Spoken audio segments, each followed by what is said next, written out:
Good morning nga pala guys. Medyo malalim pa nga pala ang tubig. Gusto ko sana mangulo dun sa kapila. Kalang malalim pa, pero pakita ko muna sa inyo yung kung gaano kaganda dito yung formation ng bato. Tingnan nyo naman yung pagkakaano nya. Tapos may isa pa dito mas maganda.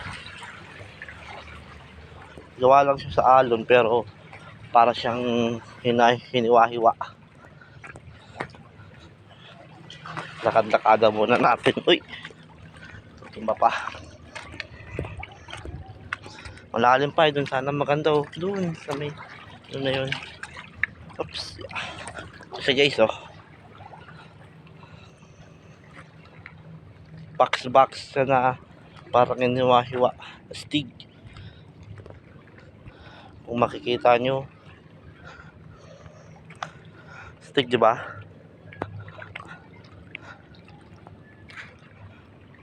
Gawa siya sa alon pero sa tagal ng panahon umabot na sa ganyan. Hiwa-hiwa na siya, medyo madulas nga lang at kinapuyatan ng lumot. Kaya medyo daan-daan ang lakad. Ayan nyo guys oh.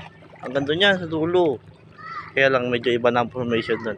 Hindi tayo daan sa malang lumot.